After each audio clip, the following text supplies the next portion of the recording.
Indian T20 world cup chasing history విషయానికి వస్తే అత్యధిక వ్యక్తిగత స్కోర్ చేసి ప్లేయర్గా శాంసన్ నిలిచాడు. విండీస్పై 97 పరుగులతో అజేయంగా నిలిచిన శాంసన్ స్టార్ ప్లేయర్ విరాట్ కోహ్లీని వెనక్కి నెట్టి టాప్కు చేరాడు. కోహ్లీ 2016 టీ20 వరల్డ్ కప్లో ఆస్ట్రేలియాపై మోహాలీ వేదికగా 82 పరుగులతో సంచలన ఇన్నింగ్స్ ఆడాడు. ఇండియా సెమీస్కు చేరాలంటే ఖచ్చితంగా గెలిచి తీరాల్సిన మ్యాచ్లో విరాట్ 82 పరుగులు చేసి అజేయంగా నిలిచాడు. ఇక 2022 వరల్డ్ కప్లో మెల్బోర్న్ వేదికగా పాకిస్తాన్పై జరిగిన మ్యాచ్లో 82 పరుగులు చేసి తన టీ20 కెరియర్లో బెస్ట్ ఇన్నింగ్స్ ఆడాడు. కోహ్లీ నెలకొల్పిన ఈ రికార్డును శాంసన్ బద్దలు కొట్టి ఇప్పటి వరకు వరల్డ్ కప్ చేజింగ్లో అత్యధిక వ్యక్తిగత స్కోర్ చేసిన ప్లేయర్గా నిలిచాడు. ఓవరాల్గా చూసుకుంటే ఇండియన్ టీ20 వరల్డ్ కప్ హిస్టరీలో ఇది శాంసన్కు రెండో అత్యధిక స్కోర్ కావడం విశేషం. తొలి స్థానంలో సురేష్ రైనా ఉన్నాడు. 2010 వరల్డ్ కప్లో రైనా సౌత్ ఆఫ్రికాపై 101 పరుగులు చేసి అగ్రస్థానంలో ఉన్నాడు.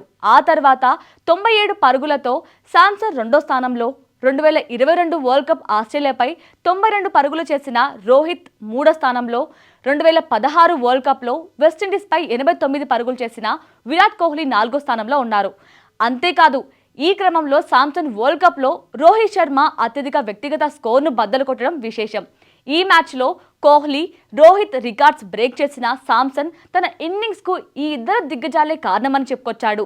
మ్యాచ్ తర్వాత శాంసన్ మాట్లాడుతూ లెజెండరీ ఆటగాళ్లు విరాట్ కోహ్లీ, రోహిత్ శర్మ తన కెరీర్ అంతటా కీలక పాత్ర పోషించారని సంజు శాంసన్ ప్రస్తావించారు. నేను ఈ ఫార్మేట్ను చాలా కాలంగా ఆడుతున్నాను. దాదాపు 10 నుండి 12 సంవత్సరాలుగా ఐపీఎల్ ఆడాను. 10 ఏళ్లుగా భారత జట్టుతో ఉన్నాను. నేను డగౌట్ నుండి కోహ్లీ, రోహిత్ ఎలా ఆడుతున్నారో చూస్తూ వారి నుంచి చాలా నేర్చుకున్నాను అని శాంసన్ ఈ దిగ్గజాలకు ఈ క్రెడిట్ ఇచ్చాడు. విండీస్పై సూపర్ ఇన్నింగ్స్తో సంచలనంగా మారిన శాంసన్ ఇకపై జరగబోయే నాకౌట్ మ్యాచ్లో ఎలాంటి రికార్డ్స్ క్రియేట్ చేస్తాడో చూడాలి.